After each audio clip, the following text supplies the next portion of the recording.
सभी लोग आशा करता हूँ आप सभी लोग अच्छे होंगे। तो दोस्तों आज हम डिस्कशन करने वाले हैं पॉलिटी के एक और न्यू चैप्टर को, जिसका नाम है कि शासन प्रणाली, जो कि आपको आने वाले एसएससी और बहुत सारे एग्जामों में हेल्पफुल होने वाला है। तो दोस्तों बढ़ते हैं वीडियो में हम आगे। उससे पहले अगर आप वीडियो में नए हो तो चैनल पर नए हो तो चैनल को सब्सक्राइब कर देना, वीडियो अच्छा लगे तो वीडियो को लाइक कर देना। ठीक है, बढ़ते हैं आगे। राज्यों का सबसे महत्वपूर्ण तथ्य है संप्रभुता।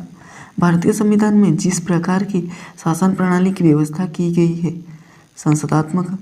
और हाँ दोस्तों, मैं आपको बता देता हूँ दोस्तों, मैं आपको बता दूंगा इस चैप्टर में कौन सा इम्पोर्टेंट है, कौन सा इम्पोर्टेंट नहीं है। तो वीडियो को शुरू से लेकर एंड तक देखिए, और वीडियो अच्छा लगे तो वीडियो को लाइक कर दीजिए और चैनल को सब्सक्राइब कर दीजिए। तो दोस्तों पेन कॉपी लेके बैठिए। ठीक है, बढ़ते हैं आगे। भारतीय संविधान की विशेषता है संसदात्मक, सकारात्मक, संसदा, सरकार तथा स्वतंत्र न्यायपालिका। ठीक है, बढ़ते हैं आगे।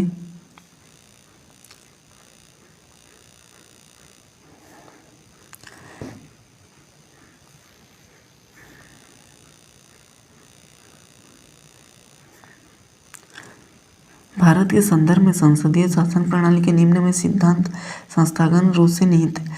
मंत्रिमंडल के सदस्य संसद से सदस्य होते हैं।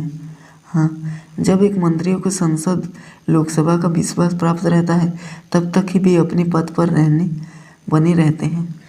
ठीक है, तो बस बढ़ते हैं आगे। संसदात्मक शासन व्यवस्था है विधेयिका या कार्यपालिका पर नियंत्रण होता है। ठीक है दोस्तों, बढ़ते हैं आगे।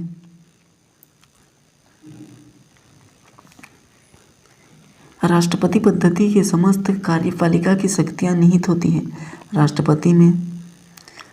हाँ दोस्तों, राष्ट्रपति में। ठीक है, बढ़ते हैं आगे।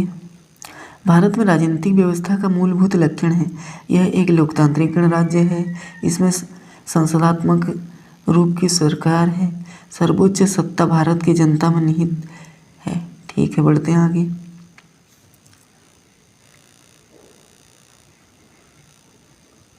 भारत एक लोकतांत्रिक व्यवस्था है। भारत का एक प्रभुता संपन्न राज्य है। इसे आप लोग नोट कर लीजिए। भारत एक लोकतांत्रिक समाज है। भारत एक कल्याणकारी राज्य है। ठीक है, बढ़ते हैं आगे।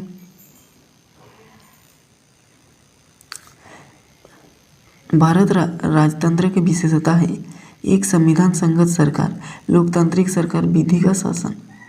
ठीक है, बढ़ते हैं आगे। कल्याणकारी राज्य वेलफेयर स्टेट का उद्देश्य है अधिकतम संख्या, अधिकतम कल्याण सुनिश्चित करना। ठीक है, बढ़ते हैं आगे, नोट कर लीजिए। भारत संविधान का दर्शन है कल्याणकारी राज्य, समाजवादी राज्य, राजनीतिक समानता। ठीक है, बढ़ते हैं आगे। भारत में राजनीतिक सत्ता का प्रमुख सूत्र है जनता।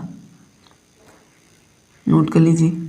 आध्यात्मिक शासन प्रणाली का आराधनात्मक तत्व है एकल कार्य प्रणाली। ठीक है, बढ़ते हैं आगे।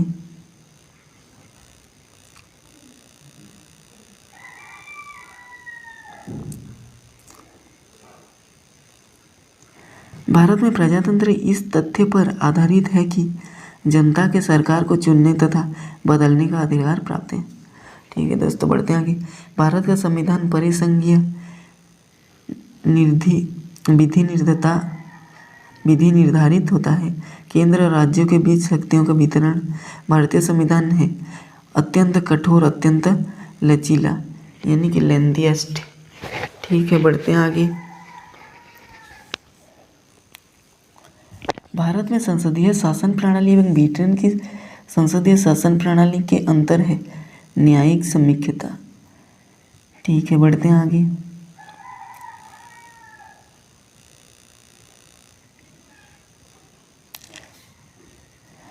भारत में संविधान का संघीय लक्षण है केंद्र तथा राज्यों के बीच शक्ति का बंटवारा, लिखित संविधान, स्वतंत्र न्यायपालिका।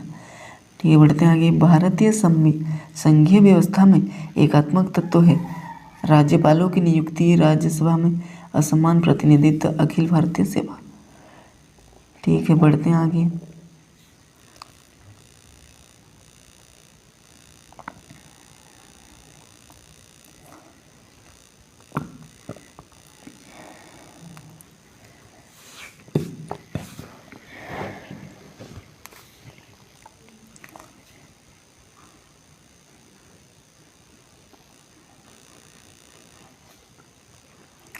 कथन ए, महिला, दलित, निर्धन एवं अल्पसंख्यक समूह भारत लोकतंत्र के सबसे बड़े दावेदार हैं। कारण, भारत के लोकतंत्र अधिक आत्मसम्मान की कामना का वाहक बनकर उभरा रहता है। दोनों सही हैं दोस्तों। ठीक है, बढ़ते हैं आगे।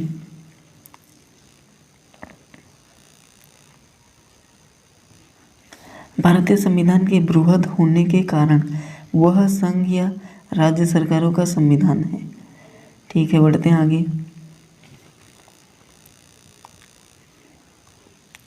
भारतीय संघवाद को सहकारी संघवाद कहा जाता है। जी अरिस्टो ने भारत अर्ध संघात्मक राज्य को डैश कहा जाता है। केसी उइहर ने कहा था, भारतीय संविधान अधिक कठोर तथा अधिक लचीले मध्य में एक अच्छा संतुलन स्थापित करता है। केसी उइहर का कथन है।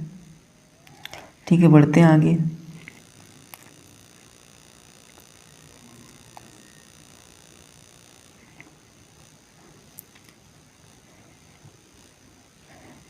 संबंधित को संरक्षमता के तंग ढांचे में नहीं ढाला गया है। बी आर अम्बेडकर ने कहा है। भारतीय राजनीति पद्धति के बारे में सही है। धर्मनिरपेक्षता, राज्य संसदीय पद्धति की सरकार, संघीय नीति। ठीक है, बढ़ते हैं आगे।